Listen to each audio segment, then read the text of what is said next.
अस्सलाम वालेकुम दोस्तों। आप देख रहे हैं डॉक्टर आज़ाद खान चैनल।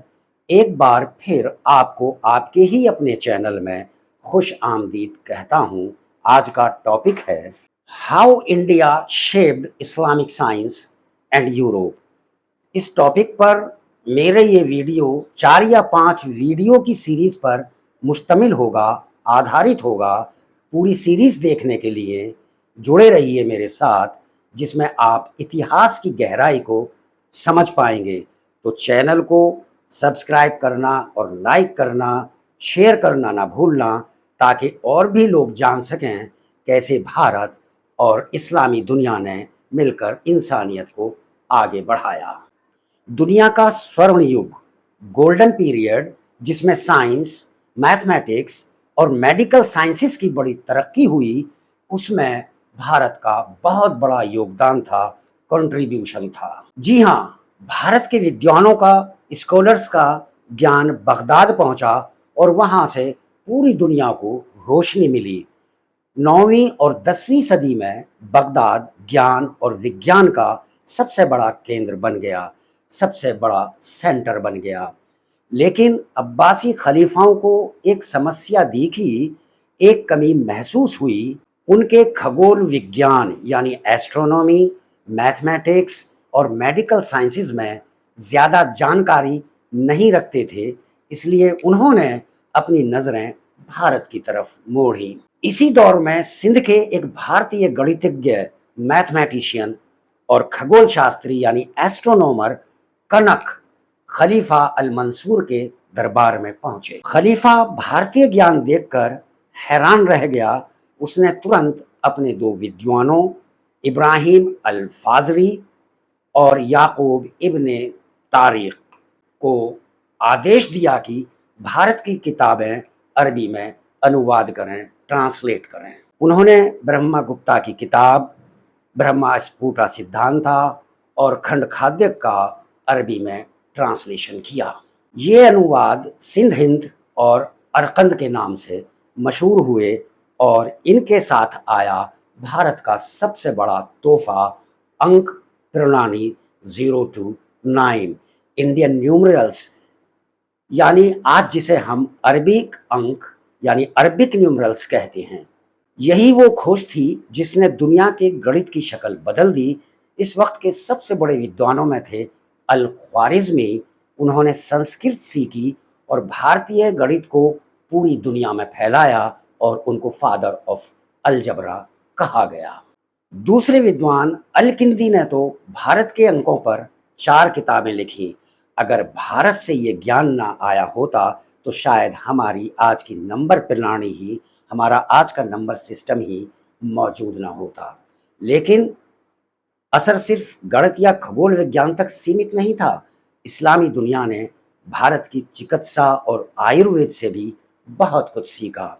खालिद इब्ने बर्मक, जो अल मंसूर का वजीर था, उसने कई संस्कृत चिकित्सा ग्रंथों का अरबी में अनुवाद करवाया।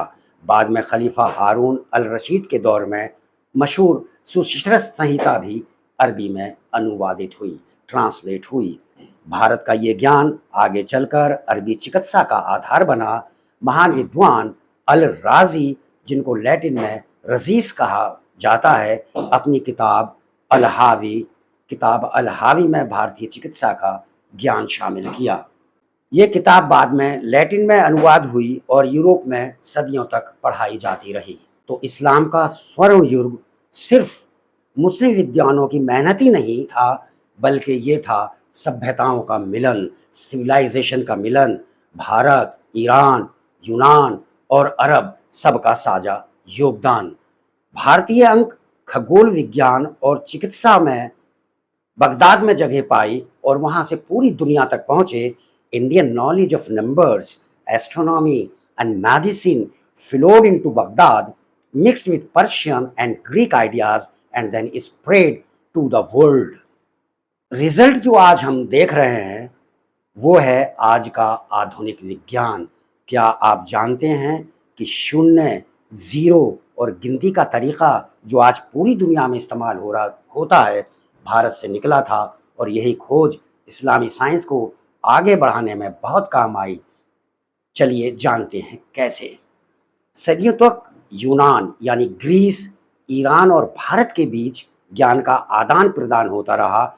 भारत की तरफ से सबसे बड़ा योगदान था शून्य और स्थान मूल्य प्रणाली यानी प्लेस वैल्यू सिस्टम। ये खोज 5वीं सदी में हुई और 6ठी सदी में ईरानी विद्वानों ने इसे अपनाया। बाद में यही गिनती का तरीका इस्लामिक मैथमेटिक्स का आधार बना, उसका बुनियाद बना।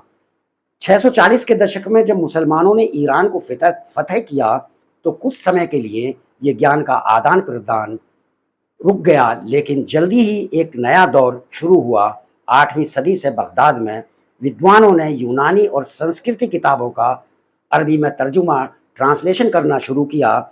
बगदाद उस दौर का सबसे बड़ा इल्मी वैज्ञानिक शहर बन गया, जहाँ भारत का गणित और खगोल शास्त्र यानी एस्ट्रोनॉमी, यूनान का दर्शन यानी ग्रीक फिलॉसफी और ईरान का विज्ञान यानी पर्शियन साइंस सब मिलकर एक नई रोशनी बन गए।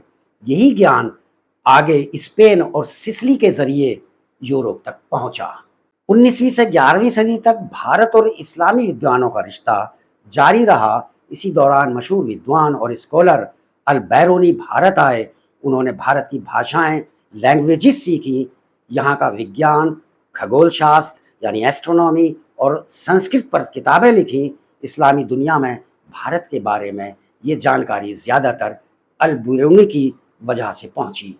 तो दोस्तों, इस्लामी साइंस की कहानी भारत के लिए अधूरी है। शून्य से लेकर तारों के विज्ञान तक भारत का ज्ञान यूनान और ईरान की विद्या नॉलेज के साथ मिलकर इस्लामी दुनिया को नई ऊंचाइयां देता रहा और फिर यही ज्ञान यूरोप और आधुनिक दुनिया तक पहुंचा। इतिहास ऐसी छुपी हुई कहानियों से भरा है। अगर आपको ये वीडियो अच्छा लगा हो तो लाइक, शेयर और सब्सक्राइब ज़रूर करिए और बेल आइकॉन को प्रेस कर दिए, ताकि हर आने वाली वीडियो आपको मिलती रहे, ताकि और भी जान सकें कैसे भारत और इस्लामी दुनिया ने मिलकर इंसानियत को कैसे आगे बढ़ाया। बहुत बहुत शुक्रिया।